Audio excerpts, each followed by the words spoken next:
जब ये हर्फ आता है, कभी ये हर्फ हरूफ जवाज़म बनकर जज़म दे देता है। जज़म कहते सुकून, जज़म किसे कहते? सुकून। कभी उस जब ये हर्फ आता है, उस लफ्ज के अंदर उस मुकाम पर सुकून आता है, उसको हर्फ जज़म कहते हैं। कभी हरूफ नवासिबा की शक्ल में आता है तो उसको फतह कहते, नसब। क्या कहते? नसब, फतह। और कभी ये हरूफ जारा की शक्ल में आता है तो फिर जेर लगा देता है, आजी और इनकिसारी में ले आता है। कभी ये शिद्दत पैदा करता है जिसको शाद कहते हैं, कभी ये शकीला बनकर शक्ल में आ जाता है जलाल में, और कभी ये खफीफा बनकर खिफत और निदामत की कैफियत पैदा करता है। ये सारे अहवाल लोगों जो हर्फ पैदा करता है मार्फत की ज़बान में, उसको वली कहते हैं। अल्लाह ताला की ये सुन्नत है और उसका तरीका है कि अल्लाह ताला ने कभी भी इंसानियत को अपनी रुशद और हिदायत से कभी महरूम नहीं रखा। और इंसानियत का कोई ज़माना, कोई दौर ऐसा नहीं था कि जो अल्लाह की तरफ से आने वाली हिदायत से खाली हो। यही वजह है कि अल्लाह रब्बुल इज़्ज़त ने सबसे पहला इंसान जो पैदा फरमाया वो सिर्फ खाली इंसान न था, बल्कि वो अल्लाह का नबी भी था। अल्लाह का नबी भी था, यानी इंसानियत की इब्तिदा के साथ ही रुश्दो हिदायत का सिलसिला उसकी इब्तिदा हो। इसलिए सबसे पहला इंसान भी था और फिर अल्लाह का बरगज़ीदा नबी भी था। फिर पे दर पे नबी आए रुश्दो हिदायत के लिए, रसूल आए, 1,24,000 कमोबेश अंबिया रसूल तशरीफ लाए। और फिर अंबिया रसूल के सिलसिले की आखिरी कड़ी मेरे ताजदार खत्मे नबूवत का ताज पहन के तशरीफ लाए। शान खत्मे नबूवत के साथ आका अलैहिस्सलाम की तशरीफ आवरी के बाद अब कोई और नया नबी नहीं है, और आका अलैहिस्सलाम पर नाजिल हो जाने वाली किताब के बाद अब कोई और किताब नहीं है, और आका अलैहिस्सलाम की उम्मत के बाद अब कोई और नई उम्मत नहीं होगी, और आका अलैहिस्सलाम पर नाजिल होने वाली वही के बाद हमेशा के लिए वही का सिलसिला बंद कर दिया गया। अब नबूवत का सिलसिला तो बंद हो गया मेरे ताजदार पर, मगर रुश्दो हिदायत का सिलसिला आज भी जारी। अल्लाह की हिदायत के जो सिलसिला है इससे कोई ज़माना खाली नहीं रहा। नबूवत का सिलसिला तो खत्म हो गया, अजराए नबूवत का सिलसिला बंद हो गया हमेशा के लिए। अब हजूर ही नबी हैं, मगर आका अलैहिस्सलाम की उम्मत में, आका अलैहिस्सलाम की उम्मत में फैजाने नबूवत के तौर पर आका की नबूवत का फैज बनकर और आका अलैहिस्सलाम की नबूवत का फैजान बनकर हर जमाने में, हर दौर में उलमाए रब्बानीयीन, उलमाए हक का वजूद और औलिया किराम का वजूद हमेशा से है और हमेशा रहेगा और क़यामत तक कायम और दायम रहेगा। तो गोया आज भी ये सिलसिला वलियों की सूरत में, उलमाए हक की सूरत में आज भी जारी और सारी है। और इसका मकसद क्या है? ताकि लोग इन हस्तियों के साथ जुड़े रहें, जुड़े रहेंगे तो हिदायत पर रहेंगे।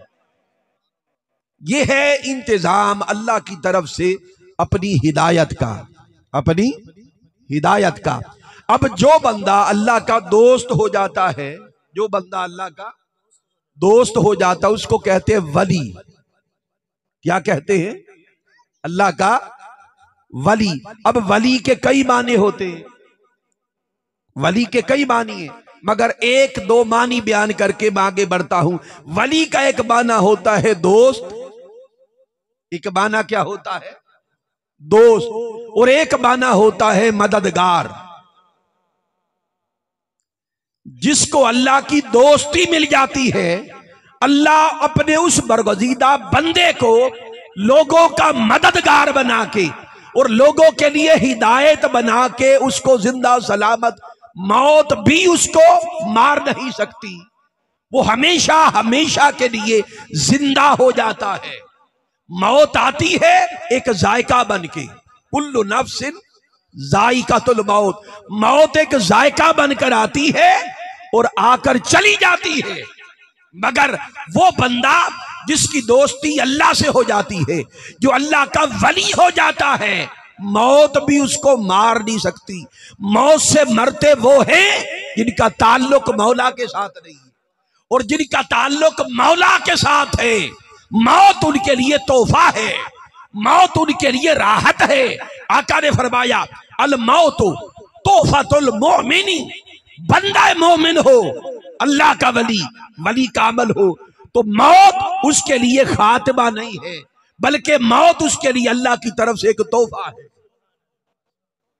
और एक मुकाम पर फरमाया वली कामिल जो होता है, अल्लाह का वली, मौत की राहत से बढ़कर, मौत की राहत से बढ़कर इस जहां में कोई राहत उसके लिए नहीं है। जब वो मौत की राहत को पा लेता है, इस जायके को पा लेता है, जन्नत में भी उसको मजा नहीं आता।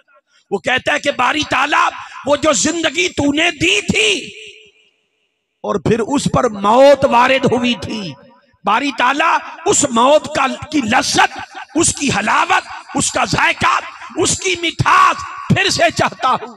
वो ख्वाहिश करता है बारी ताला मैं 10 बार जिंदा किया जाऊं और 10 बार तेरे लिए मर जाऊं, शहीद किया जाऊं। तो ये होता है अल्लाह ताला का वली। ना विलायत अल्लाह की दोस्ती का नाम है। बोलिए, विलायत अल्लाह की दोस्ती का नाम है।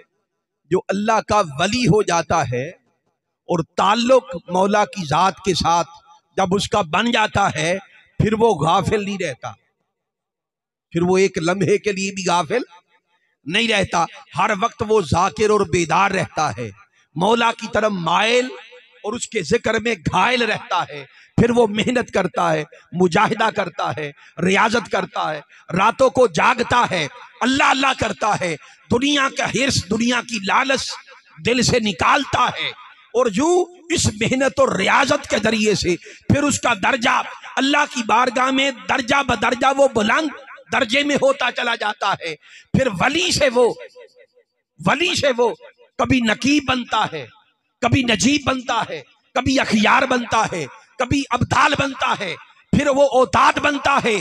उसका दर्जा बुलंद होते होते वो जो आखिरी दर्जा है विलायत का और रूहानियत का, वो कुतबियत के मुकाम तक पहुंचता है। सफर विलायत का कलमा पढ़ने से उसकी इब्तिदा हुई, कलमा पढ़ने से उसकी इब्तिदा हुई, और रूहानियत के सफर की इंतहा कुतबियत पर जाकर होती है। अल्लाह की बारगाह में कुतबियत से बड़ा दर्जा बंदा मोमिन के लिए और कोई नहीं है। यहां पर जाकर दर्जे खत्म हो जाते हैं। लोगों तवज्जो करें, हर वली, हर गौस इस मुकाम तब जब पहुंचता है मेहनत के जरिए से, रियाजत के जरिए से। असूल ये है, वरना अल्लाह ताला वैसे उसे अता कर दे तो उसकी अता की बात है, मगर असूल ये है कि अल्लाह का वली मेहनत करता है, मुजाहिदा करता है। सारी जिंदगी की रियाजत और मुजाहिदा के बाद जिस कुतबियत के मुकाम तक लोगों वो पहुंचता है, हजूर गौसे पाक रज़ी अल्लाह तआला अन्हु पैदाइश के वक्त ही कुतबियत उज़्मा के मुकाम पर फाइज थे।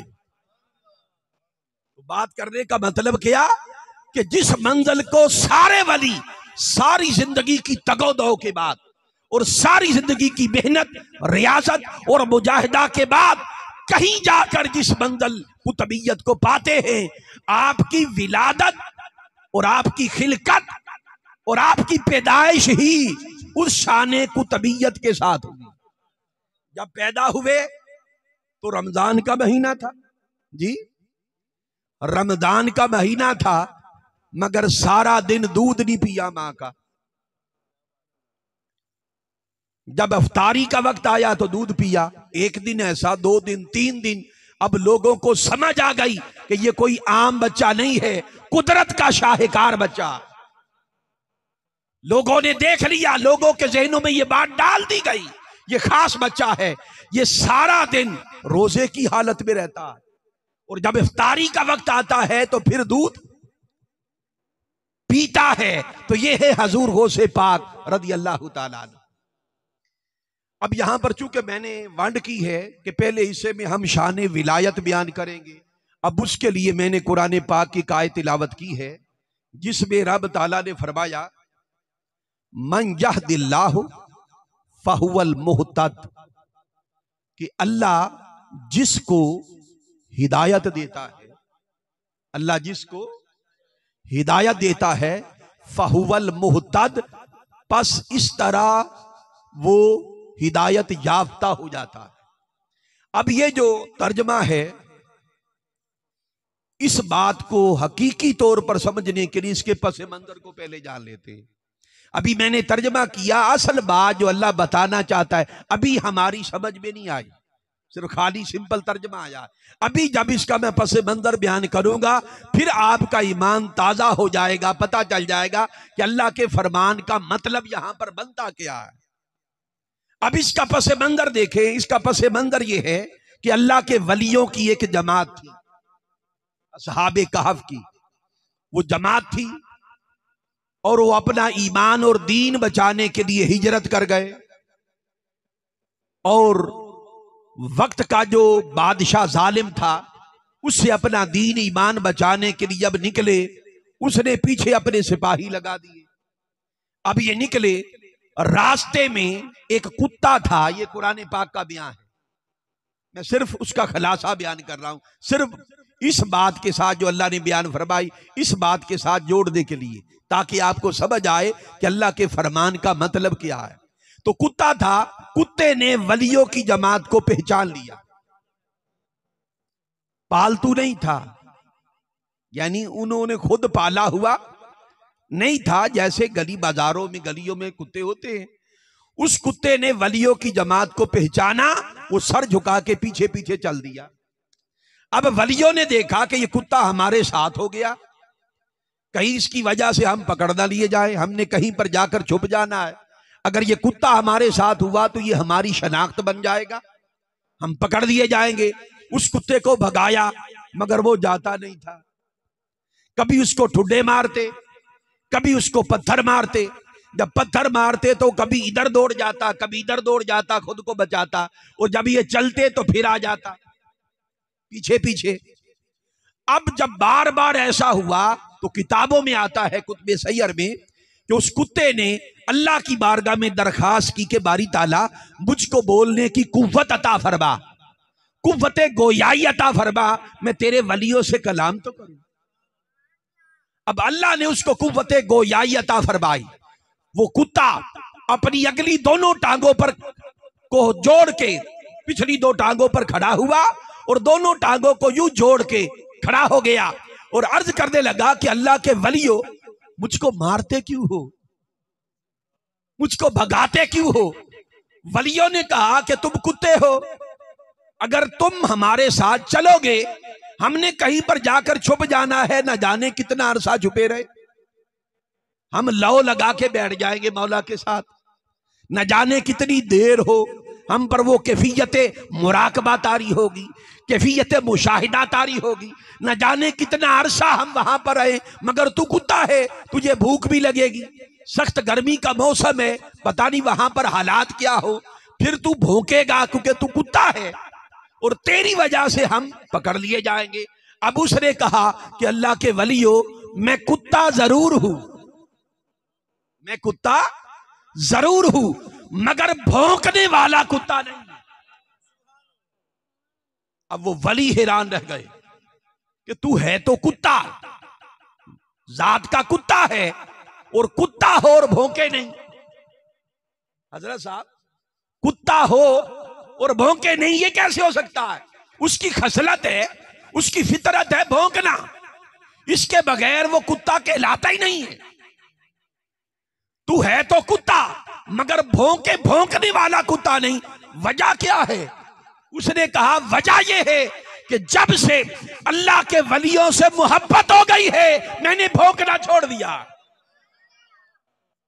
यहां पर मैं एक बात ऐड करना चाहूंगा कि लोगों, अगर कुत्ता होकर अल्लाह के वलियों से जुड़ जाए तो वो कुत्ता होकर भौंकना छोड़ देता है, और आज का इंसान होकर अल्लाह के वलियों पर कुत्तों से बदतर भौंकता है। तो वो कुत्ता बेहतर हुआ या आज का बदबख्त बेअदब इंसान?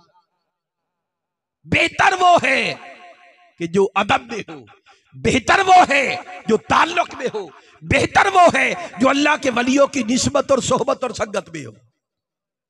तो ये कुत्ते का वाकया बयान किया अल्लाह ताला ने अपने अलूही कलाम में, और बयान किया, मैं मुख्तसर करता हूं कि जब वो कुत्ता साथ हो गया, अब जो इनाम जो फजल अल्लाह ने उन वलियों पर फरमाया उसका हिस्सा उस कुत्ते को मिला, उस खैरात का हिस्सा उस कुत्ते को मिला। अब ये वली गए उधर अल्लाह से लौ लगा के बैठे, 309 साल तक उन पर मौत, नींद तारी कर दी गई। अब ये भी अल्लाह का फजल था, अल्लाह ने उनको बचाना था। 309 साल तक वो सोते रहे, अल्लाह ने अपने वलियों को सुकून की नींद सुला दिया, मगर कुत्ता उससे महरूम न रहा। अल्लाह ने उनके सदके, उनकी संगत में बैठने वालों को वो खैरात अता की, और कुत्ते पर भी वो नींद तारी हुई, वो गलबा आया। 309 साल तक वो भी सोया रहा। अब क्या हुआ कि जब वक्त गुजरता है, बंदे के नाखून भी बढ़ते हैं, बाल भी बढ़ते हैं, जिस्म परागंदा होता है, लिबास पर माहौल के असरात आते हैं, मगर 309 साल तक ना उनके बाल बढ़े अल्लाह के वलियों के, ना नाखून बढ़े, ना उनका लिबास परागंदा हुआ, ना गर्द गुबार से हटा, कुछ भी नहीं हुआ। और ये जो अल्लाह का फजल उन पर हुआ, इसका हिस्सा फिर कुत्ते को भी मिला। ना कुत्ते की उम्र बढ़ी उनकी तरह, ना कुत्ते को भूख ने सताया, ना उसका जिस्म मुतासर हुआ, ना उसके जिस्म के जो उसकी हालत थी, हाल की हालत, उसमें कोई तगय्युर तब्दीली आई।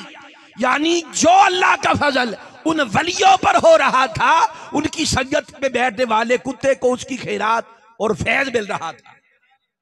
और फिर रब ताला ने जहां जहां पर उन वलियों का जिक्र किया, अल्लाह ने साथ उस कुत्ते का जिक्र किया, साथ उस कुत्ते का जिक्र किया। चंद लोगों ने वलियों की बात की मगर कुत्ते का जिक्र नहीं किया। अल्लाह ने फरमाया कि इंज नहीं। क्या फरमाया? इंज नहीं। वो वाकया क्या है कि बाद लोग इख्तलाफ हो गया कि वो कितने थे, वो 3 थे, 4 थे, 5 थे, 7 थे, 8 थे, कितने थे, इख्तलाफ हुआ। और अल्लाह ने उनके इख्तलाफ का मसला हल भी नहीं किया, सिर्फ उनकी बातों को बयान किया, उनका कौल बयान किया। फरमाया महबूब तू देखेगा, बाद लोग कहते हैं कि वो 3 थे, वो सिर्फ कुत्ते की बात करते थे। फरमाया अधूरी बात क्यों करते हो, अधूरी बात क्यों करते हो? उन्होंने कहा वो 3 थे। अल्लाह ने फरमाया कि वो लोग जो कहते कि 3 थे, फरमाया अगर वो 3 थे तो चौथा उनका कुत्ता, चौथा उनका कुत्ता। फिर फरमाया उनकी बात को रद्द भी नहीं किया, बस बयान कर दिया, मगर साथ ऐड किया कि अधूरी बात ना करो, कुत्ते का जिक्र साथ करो। फिर फरमाया कुछ लोग कहते हैं कि वो 4 थे, अगर वो 4 थे तो 5वां उनका कुत्ता। कुछ कहते थे कि वो 6 थे, फरमाया अगर वो 6 थे तो 7वां उनका कुत्ता। अब मुझको आप बताइए, क्या इंसानों के साथ कोई कुत्ते की गिनती करता? देखिए ना, अभी हम मेहमान बन के आए, मैं अपनी मिसाल देता हूं क्योंकि वलियों की निस्बत है, अपने आप को ले आता। अभी हम आए, 4 अफराद थे, 4 अफराद थे, और कोई पूछे कि कितने मेहमान हैं, कोई कह दे कि 4 ये हैं और 5वां इनका कुत्ता। अगर ऐसी बात कोई कर दे तो हमें गुस्सा नहीं आ जाएगा? या जिसके बारे में भी हो कि 4 ये हैं, 5वां उनका कुत्ता, तो फौरन मेहमान गुस्से में आ जाएंगे कि यार हमें कुत्ते के साथ क्यों मिला रहे हो। मगर अल्लाह ताला ऐसा कर रहा है, क्यों? वजह वो कुत्ते को नहीं देखता, वो अपने बंदों की निस्बत और ताल्लुक को देखता, निस्बत और ताल्लुक को देखता है। फरमाया दूरी बात ना करो, अगर वो 3 थे तो चौथा उनका कुत्ता, इसको ना भूलो। तो गोया जिस तरह अल्लाह अपने वलियों को मोहब्बत से तकता है, अपने वलियों की संगत में बैठने वाले हर जानदार को, वो इंसान हो या हैवान, उसको भी उसी मोहब्बत से तकता है। और फिर कुरान कहता है कि हर 6 माह के बाद हम अपने वलियों की करवट बदलते थे।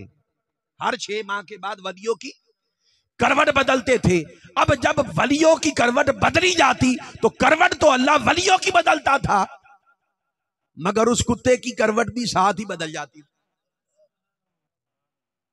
ये है फैज़ अल्लाह वालों का। अगर वो दाई साइड पे तो कुत्ता भी दाई साइड पे, अगर वो बाई साइड की करवट पर जाए तो कुत्ता भी बाई साइड पे। यानी जो फजल अल्लाह की तरफ से उन वलियों पर हुआ, उनकी संगत में बैठने वाले कुत्ते को उसका हिस्सा मिला, उस फैज का, उस करम का, उस फजल का हिस्सा मिला। अब मेरा यहां पर मेरा कौल ये है, ये सुनिए, मैं जो आपको समझाना चाहता हूं वो ये, लोगों अगर कुत्ता वलियों से जुड़े, अगर कुत्ता वलियों से जुड़ जाए तो वो महरूम ना रहे। इंसान अगर वलियों से जुड़े वो कैसे महरूम रहे? तू तो इंसान है, तू तो अल्लाह कुत्ते को महरूम ना रखे और तू इंसान होकर वलियों से जुड़ जाए, तुझे कैसे महरूम रखेगा? और तुझको महरूम नहीं रखता। अब ये वाकया बयान करके अब आप भी इसको जरा ज़हन में लाए। ज़हन में आ गया उस कुत्ते की निस्बत, ताल्लुक और उस कुत्ते को जो फैज मिला, अब उसको ज़हन में रख कर अब आगे देखें। अल्लाह ने ये बयान करके उससे मुत्तसिल हिस्से में बयान फरमाया, मन यहदिल्लाहु फहुवल मुहतद। ए बंदे ये सुन ले, अल्लाह ताला ही है जिसको हिदायत देता है तो वो इसी तरह हिदायत याफ्ता हो जाता है। अब समझ आई बात? फहुवल मुहतद, ये फहुवा, ये जो फा और के साथ हुआ, इसमें कलमा हसर आ गया। ये क्या है? कलमा हसर है। फरमाया इसी तरह अल्लाह उसको हिदायत याफ्ता कर देता है। जिसको अल्लाह चाहता है कि हिदायत मिले, जिसको चाहता है कि हिदायत मिले, तो फरमाया इस कुत्ते का वाकया ज़हन में रखो। जिसको अल्लाह हिदायत देना चाहता है इसी तरह उसको हिदायत याफ्ता कर देता है, किसी ना किसी वली के आस्ताने पर ले जाता है। और फिर उसके साथ फरमाया वमन युद्लिल, और जिसको अल्लाह गुमराह कर देता है, जो राह से गुम हो जाता है, जिसको गुमराह कर दे, जो बेहिदायता हो, जिसको अल्लाह गुमराह करे, फरमाया फलन ताजिद लहू वलिय्यम मुर्शिदा। महबूब गुमराह बंदे और बेहिदायते बंदे की अलामत यह है कि जब तू देखेगा वो तन्हा होगा, कोई वली उसका मुर्शिद नहीं होगा। ये कुरान का बयान है। फलन ताजिद लहू वलिय्यम मुर्शिदा। महबूब जिसको अल्लाह गुमराह करे तू उसका कोई वली मुर्शिद नहीं पाएगा। तो गोया वली मुर्शिद का ना होना गुमराही है और वली मुर्शिद का होना ये हिदायत है। ये कुरान की बात है, ये कुरान की नास है, ये कुरान की नास है। तो पता ये चला कि जिस तरह मैंने शुरू में एक फिक्रा बोला था कि अल्लाह ने अपनी हिदायत के निजाम से कभी भी किसी भी दौर में किसी भी जमाने में इंसान को महरूम नहीं रखा। जिसको अल्लाह हिदायत देता है तो हिदायत रब्बानी का तरीक ये है, हिदायत डायरेक्ट नहीं देता, दे सकता है मगर उसने कानून बना दिया, उसने एक कानून बनाया है कि मैं ऐसे हिदायत देता हूं। तो अल्लाह के कानून को मानोगे तो हिदायत मिलेगी, अगर कानून को ठुकरा दो, कहो कि डायरेक्ट मिले, अल्लाह के कानून को मानो ताकि हिदायत मिले। और अल्लाह का कानून यह है कि वो जो भी देता है कभी डायरेक्ट नहीं देता। डायरेक्ट का सिस्टम उधर नहीं है, ये हम मौलवियों ने यहां पर बना रखा है।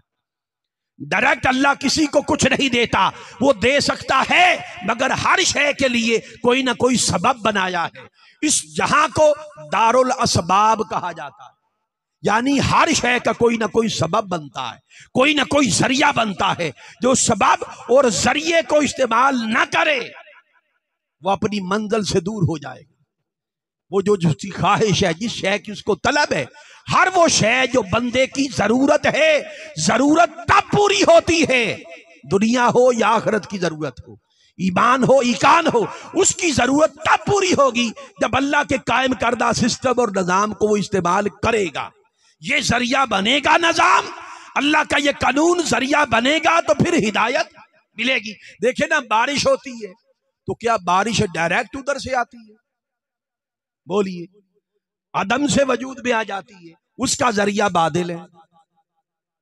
बारिश का जरिया बादल है, और बादल क्या खुद ही आ जाते हैं, पैदा हो जाते हैं, अदम से नहीं। बारिश बादलों से आती है, जरिया बादल है, और बादलों को मुख्तलिफ इलाकों में पहुंचाने का जरिया हवाएं है। उसके लिए अल्लाह ने हवाएं पैदा की।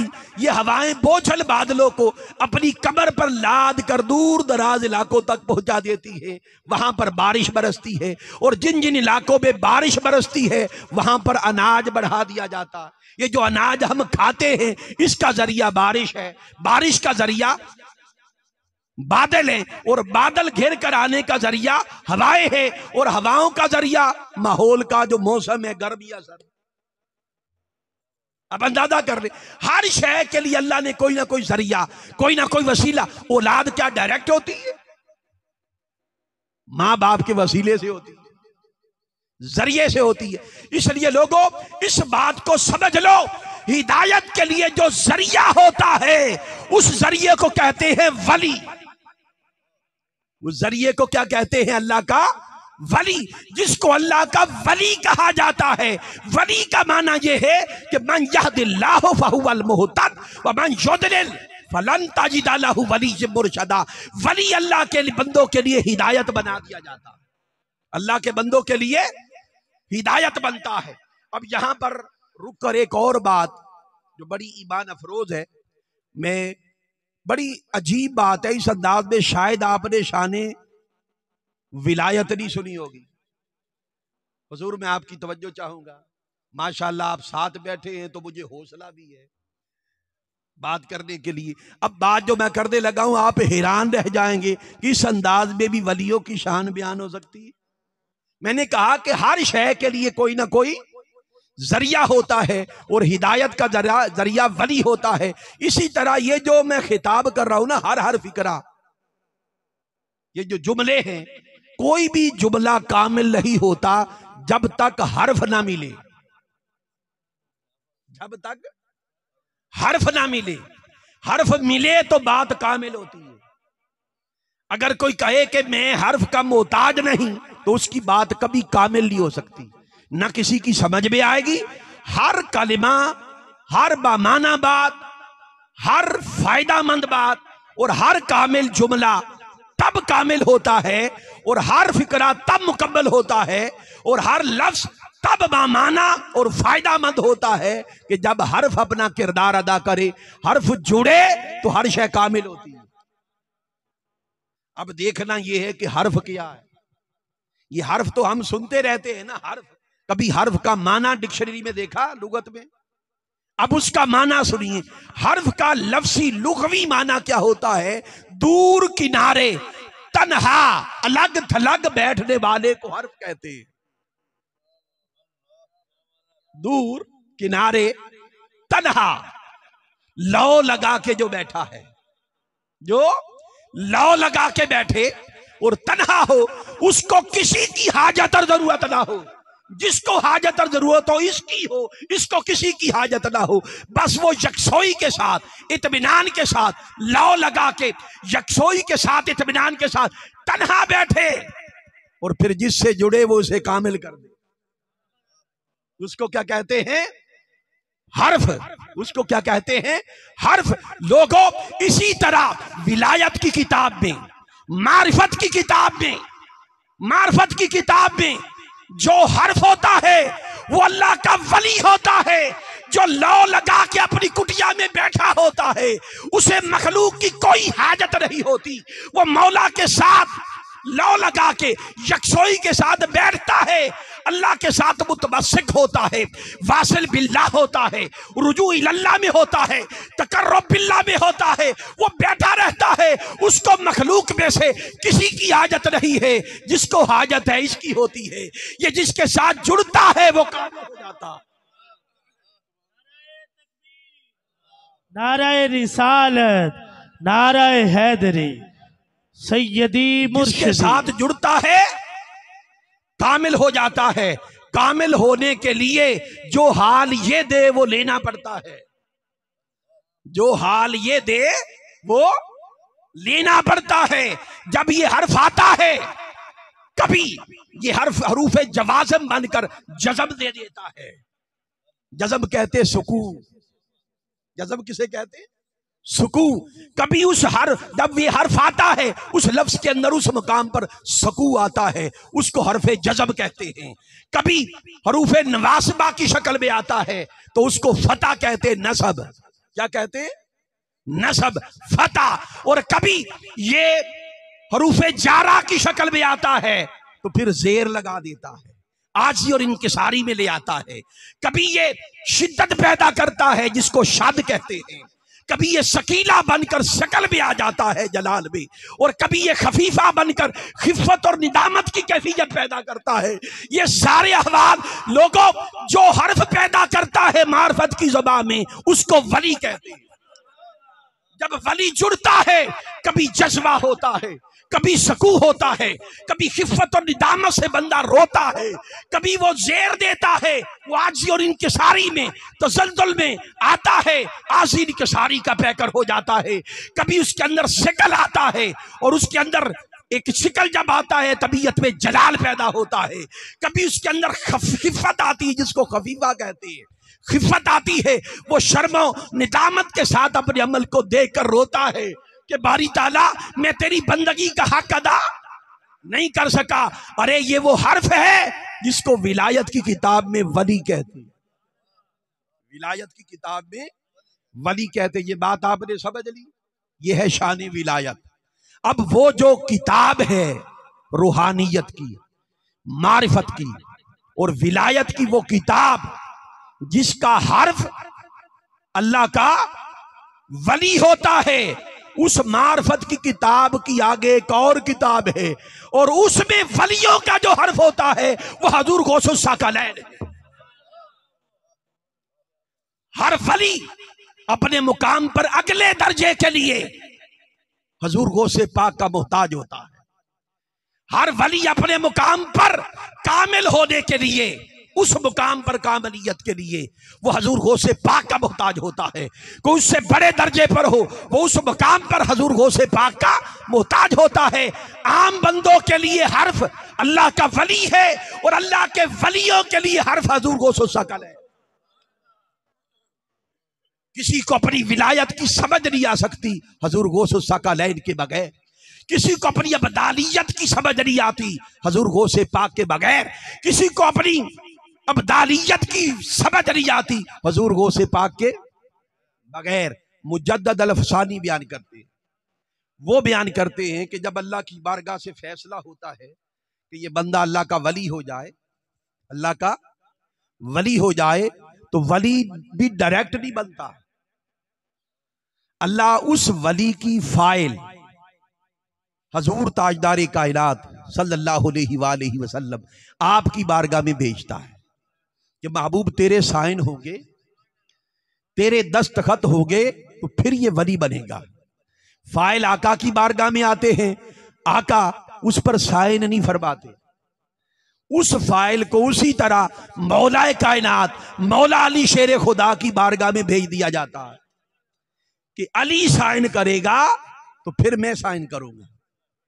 जब ये फाइल जाती है मौला कायनात की बारगाह में, आप भी साइन नहीं करते, बल्कि उस फाइल को हजूर गौसे पाक की बारगाह में भेज दिया जाता है कि हमारा बेटा दस्तखत करेगा तो फिर मैं दस्तखत करूंगा। अब हजूर गौसे पाक के पास फाइल पहुंचती है, हजूर गौसे पाक अपनी स्टैंप लगा देती है, दस्तखत हो जाते हैं। ये फाइल पलट के मौला कायनात की बारगाह में आती है।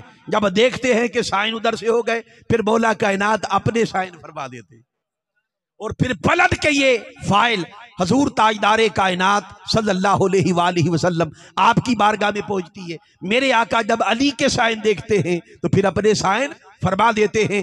इस तरह बंदा अल्लाह का वली बनता है, बंदा वली अल्लाह का बनता है, मगर मोहताज इनका है, मोहताज इनका है। इसलिए लोगों सुन लो, कोई वली वली नहीं बन सकता मौला अली के बगैर, और कोई वली वली नहीं बन सकता गौसे जली के बगैर, गौसे जली के बगैर।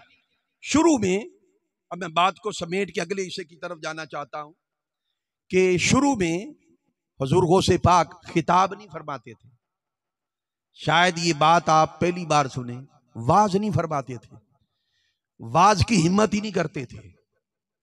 एक अरसा हो गया वाह कामिल हो गए मगर वाज नहीं फरमाते थे।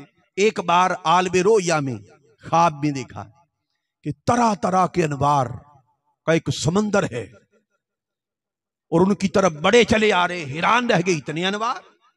जब मुराकबा किया तो पता चला कि ताजदारे कायनात सल्लल्लाहु अलैहि वसल्लम तशरीफ लाए। नूर का एक मिंबर आपके सामने रखा गया, आप दस्त बस्ता खड़े हो गए। वहां पर हजूर ताजदारे कायनात तशरीफ फरमा हैं, अबू बकर उमर उस्मान व अली साथ हैं, हजूर के जलीलुल कदर सहाबा, उन जैसा कायनात में कोई नहीं, वो साथ है। मेरे आका ने एक ही बात इरशाद फरमाई, फरमाया बेटे अब खामोशी का ताला तोड़, हमारा पैगाम लोगों तक पहुंचा, दीन की दावत का, तबलीग का, वाज का सिलसिला शुरू कर और लोगों के सीनों रूहों तक हमारा पैगाम पहुंचा दे। जब ये बात हुई तो हाथ जोड़ दिए, हाथ जोड़कर अर्ज किया कि आका मैं सारी जिंदगी अजब में रहा। ईरान में हजूर पैदा हुए, हजूर गौसे पाक जिलान के इलाका में, उसको अरबी में गेलान कहते हैं, वहां पर पैदा हुए। ईरान में, वो था अरब में, और उस दौर में इराक था अजम में, और पढ़ाई के लिए, इल्म के हुसूल के लिए आप अरब के इलाके को छोड़कर अजम में आ गए, इराक में। फिर बगदाद के तख्त को संभाला, यानी सारी जिंदगी अजब, उस वक्त वो अजब कहलाता था। तो अर्ज की आका मेरा लबो लहजा तो अजमी है, और अजमी लबो लहजा में इतनी रवानी नहीं होती जितना अरबी। अरबी का माना ही होता है बोलने वाला, और अजब का माना गूंगा। तो अरबियों के सामने तो कोई बोल नहीं सकता। अर्ज की आका मेरा लबो लहजा अजमी है, उसमें रवानी नहीं है। आका हुक्म दिया है तो लब्बैक या हबीबी, लब्बैक या हबीबी, हुक्म आ गया। मगर आका फैज भी अता कर, ताकि आपके दीन का कोई हुक्म जब लोगों को पहुंचाऊं वो इस तरह पहुंचे कि रूहों में इनकलाब पैदा कर दे, तबीयतों में, रूहों में अहवाल को बदल के रख दे, एक गलगला बचा दे। तो आका ने फरमाया मुंह खोल, आका ने क्या फरमाया, मुंह खोल।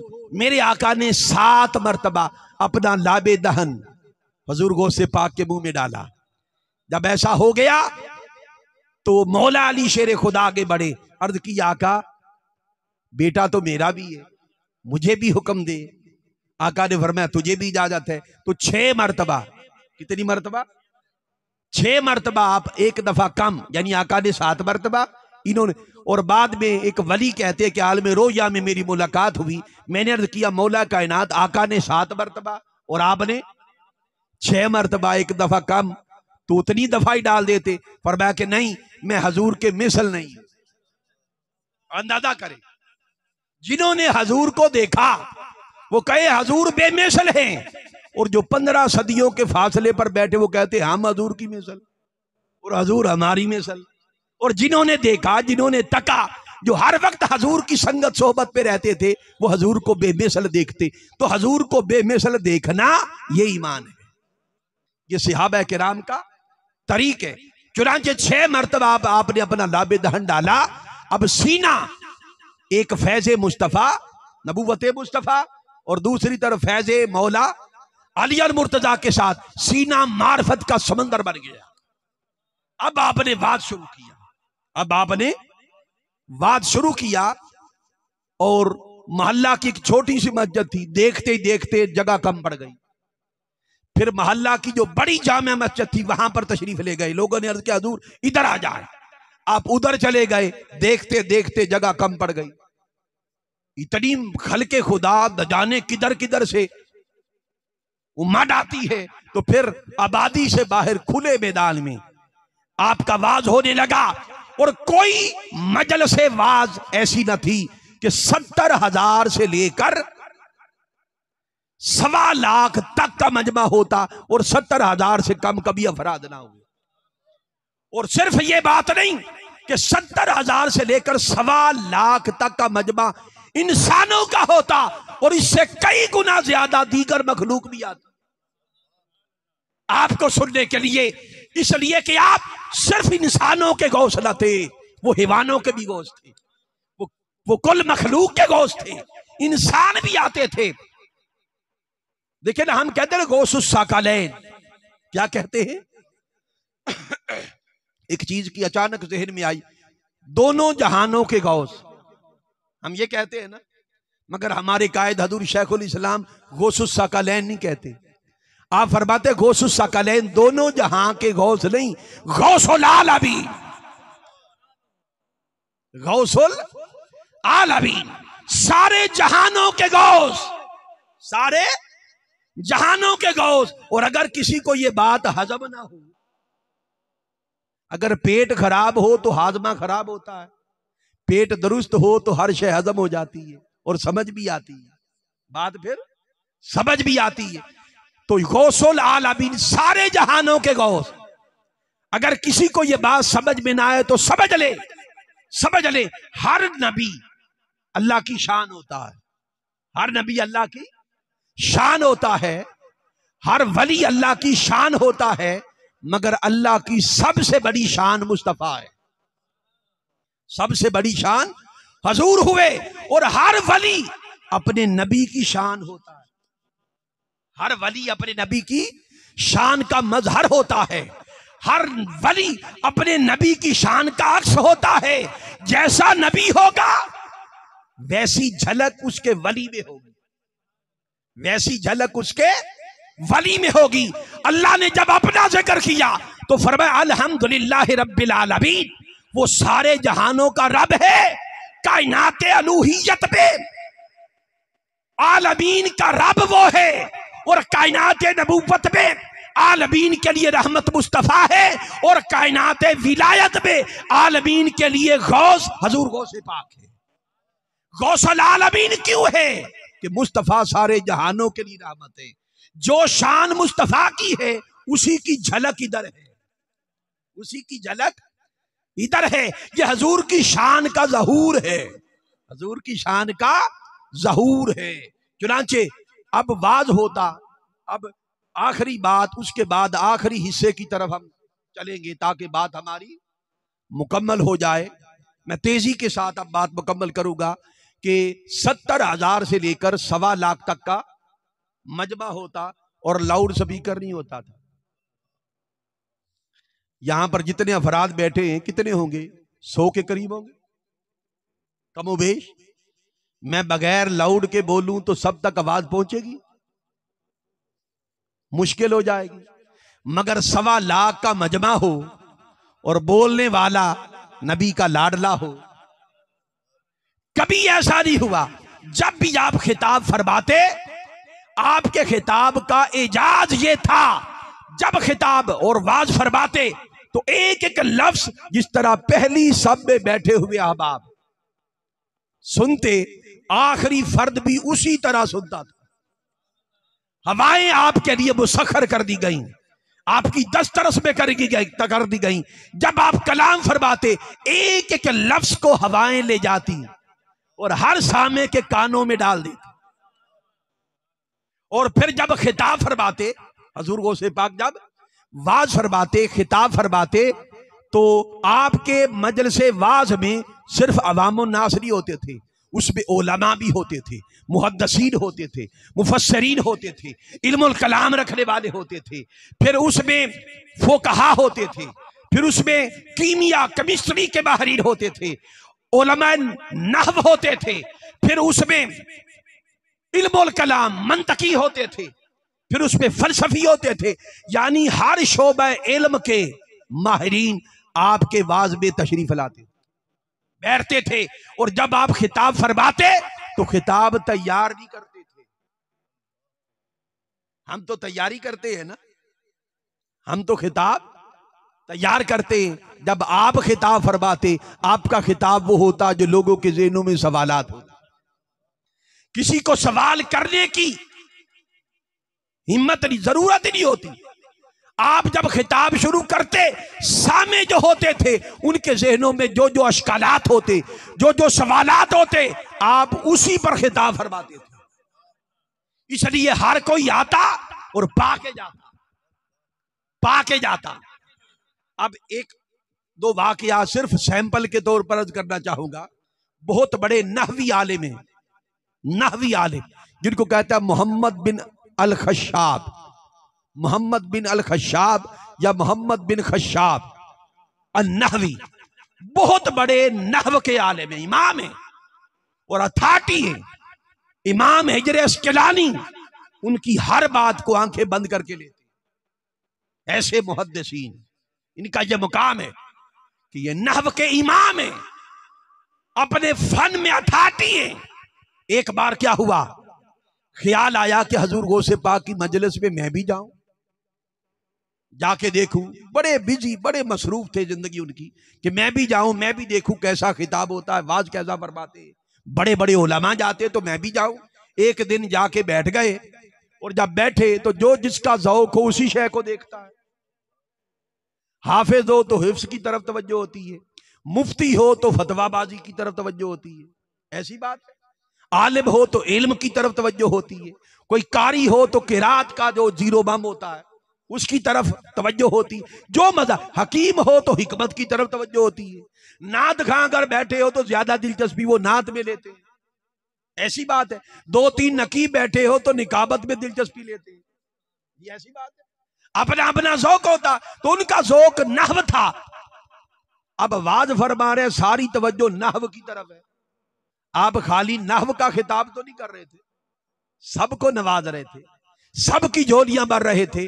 जब तवज्जो की तो नहव खास महसूस नहीं हुई मोहम्मद बिन खशाब को, और बस ज़हन में एक सवाल पैदा हो गया, एक बात पैदा हुई, बस ज़बान से कुछ नहीं बोले, बस इतना ज़हन में ख्याल पैदा हुआ कि आज तो मेरा दिन ज़ाय हो गया। कोई खास दिन नहीं लगा, मेरा दिन ज़ाय हो गया। ये ख्याल की लहर आने की देर थी, आपने फौरन मुखातब किया, फरमाया मोहम्मद बिन खशाब तफज़्ज़लु नहवा अला मजालिस ज़िक्र। तू क्या सोचता है, तू अल्लाह के जिक्र की मजलिसों पर अपनी नहव को तरजीह देता है? तू क्या करता है? जिस सीबगे के पीछे तू चलता है, जिसको तू फॉलो करता है, वो हमारे कदमों में बैठता है। आ अलैदगी में मेरे पास बैठ, तुझको नहव भी सिखा देंगे। उसी वक्त तायब हो गए, तायब हो गए। अब हजूर से जुड़े, फिर नहव की समझ आई। पहले नहव आम नहव थी, अब नहव के अंदर मौला को पा लिया, मौला को पा लिया। जब ये हो गया, एक बार ऐसा हुआ, बड़ा ईमान अफरोज वाकया, फिर आखिरी हिस्से की तरफ जाते, उसको मैं मुख्तसर कर लूं। मुझे एहसास है कि हुजूर पीर सैयद आपने खिताब फरमाना है, तो तवज्जो करें कि एक बार आप बैठे थे और देखते थे कि इतने तायब हो गए। कोई इधर से जमात खड़ी हो रही है, तायब हो रही, कोई इधर से खड़ी हो रही, कोई इधर से खड़ी हो रही, दुराने वाज तायब दुनिया हो रही। गिनती करते करते ऐसा जलाल होता, आपके लबो लहजे में गिनती भूल जाते। ख्याल ये था गिनती करके फिर हजूर की शान बयान करूंगा कि इतने बंदे तायब हुए, मगर गिनती भूल जाते। एक बार घर से धागा ले आए कि मैं गांठे लगाता जाऊंगा, घर जाके गिनती कर लूंगा, लोगों को फिर आपकी शान बयान करूंगा। अब धागा लेकर बैठ गए। जब ताइब होने का सिलसिला शुरू हुआ, इधर से भी लोग खड़े, इधर से भी आप गांठे लगा रहे थे, इधर बिजी थे। अचानक आप मुखातिब हो गए, फरमाया मोहम्मद बिन अल-खश्शाब क्या करता है? मैं लोगों के दिलों और रूहों की गांठें खोल रहा हूं और तू लगाता जा रहा। क्या करता है? कहते मैं गश खा के जमीन पर आ गया, गश खा के जमीन पे आ गया। तो ये है हजूर गौसे पाक। कभी मौका मिला तो आपकी शान इल्म पर भी खिताब करेंगे इंशाअल्लाह। मैं बयान करूंगा कि आप जैसा आलिम कोई नहीं, आपकी शान इल्म पर भी बात होगी। अब आपकी तालीमात के हिस्से की तरफ जाते हैं।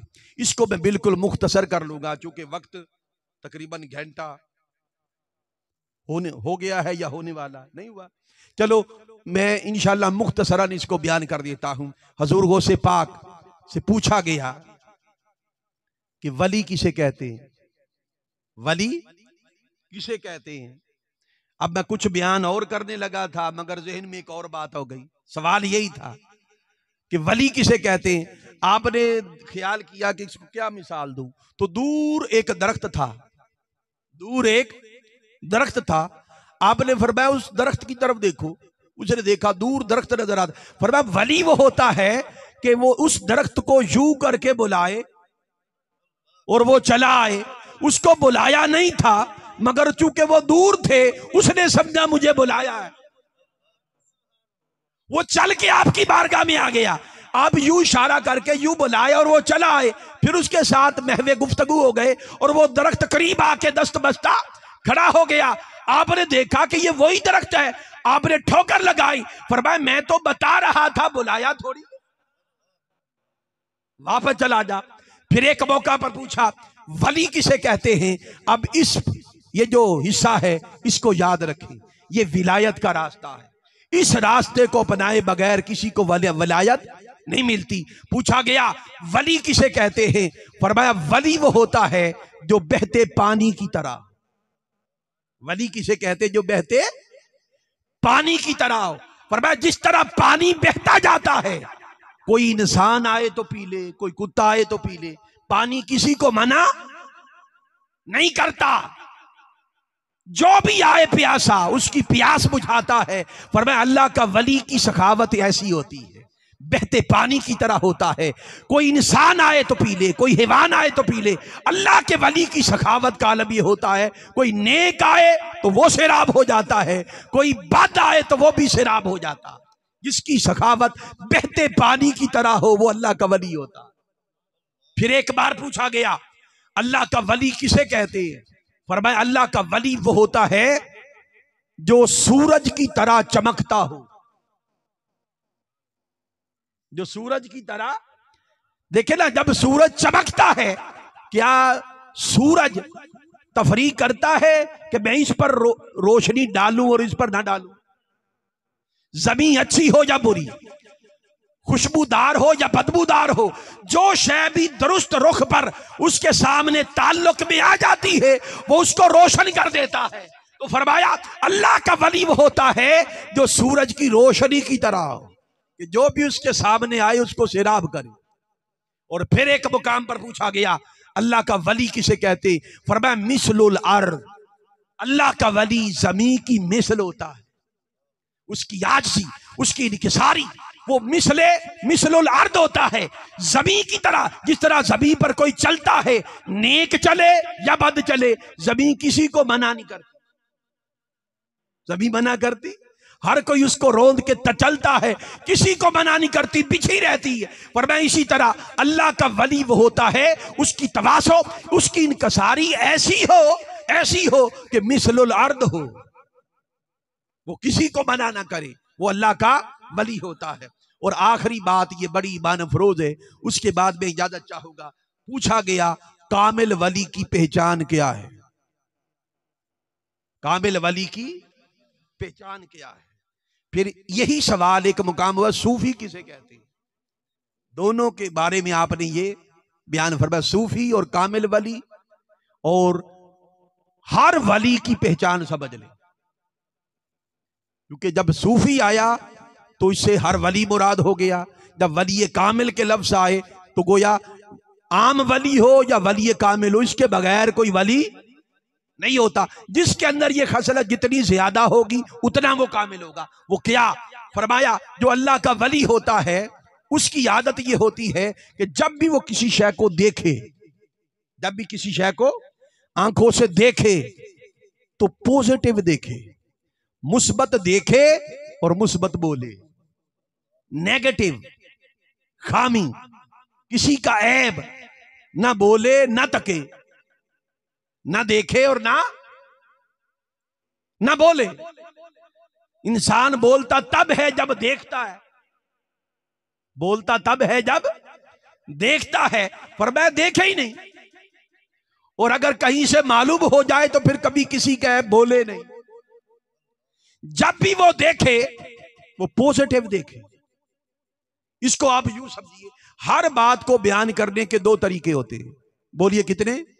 दो। ये आखिरी बात है मेरी, तवज्जो सुनिए। दो, एक होता है पॉजिटिव अंदाज, एक होता है नेगेटिव। पॉजिटिव क्या है? ये गिलास है, इसमें पानी नजर आ रहा है। मैं आपसे पूछूं इसमें कितना पानी है, तो बयान करने के दो तरीके हैं, एक मुस्बत और एक मनफी। अब जो मुस्बत अंदाज है वो क्या? कोई कहे कि आधा गिलास भरा हुआ है, आधा गिलास, बात दुरुस्त है। अब अगर आप में से कोई कह दे कि आधा गिलास खाली है, बात दुरुस्त है, बात दुरुस्त है, मगर बयान में फर्क आ गया। एक ने कहा कि आधा गिलास भरा हुआ है, दूसरे ने कहा आधा गिलास खाली है। बात दोनों की दुरुस्त है, दोनों की दुरुस्त है, मगर फर्क यह है एक की निगाह भरे हुए ईशे की तरफ है, दूसरे की निगाह खाली ईशे की तरफ है। तो जिसकी निगाह भरे हुए ईशे की तरफ हो तो वो अल्लाह का वली है, और जिसकी खाली ईशे की तरफ हो तो वो ईमान से खाली। जो ईमान से भरा हुआ हो उसकी तवज्जो भरे हुए हिस्से की तरफ होगी, और जो ईमान से खाली होगा उसकी तवज्जो खाली हिस्से की तरफ होगी। इसलिए लोगों, जिस बंदे को देखो, आका ने फरमाया मन युमिनु बिल्लाहि वल यौमिल आखिर फलयकुल खैरा। बंदा मोमिन जो अल्लाह रसूल पर ईमान रखता है और आखिरत के दिन पर ईमान रखता है, बंदा मोमिन का मजाज ये होता है कि जब भी बोले, जब भी लब खोले तो खैर बोले, शर बयान ना करे, किसी का ऐब बयान ना करे। जिसको देखो जब भी वो बोलता है वो खूबी बयान करता है, किसी का ऐब बयान नहीं करता, भले वो दुरुस्त बात हो, मगर ऐब बयान जो आप बोलेंगे वो फैलेगा, जो आप बोलेंगे वो। अगर किसी की अच्छाई बोलेंगे, जो सुनेगा वो मुतासर होगा। किसी की खामी बयान करेंगे, भले आप दुरुस्त बोल रहे हो, वो उस खामी वाली शर की बात से मुतासिर होगा। जो बोलेंगे वो फैलेगा। इसलिए ऐन पर दर्स ये है, ये हजूर गौसे पाक का पैगाम है, और ये तहरीके मिनहाजुल कुरान का पैगाम है, और ये हजूर शेखुल इस्लाम डॉक्टर मोहम्मद ताहिरुल कादरी का पैगाम है कि लोगों, अपने अंदर ईमान का मजाज पैदा करो, हमेशा खैर बोलो, खैर के काम करो, ना शर बोलो ना शर देखो। जिसको देखो 5 वक्त का नमाजी भी है, तहज्जुद गुजार भी है, बड़ा हाजी नमाजी है, मगर जब बोलता है तो किसी का ऐब बयान करता है, शर बयान करता है, तो वो मोमिन नहीं है। मोमिन वो है फलयकुल खैरा, जब भी बोले वो खैर की बात करे।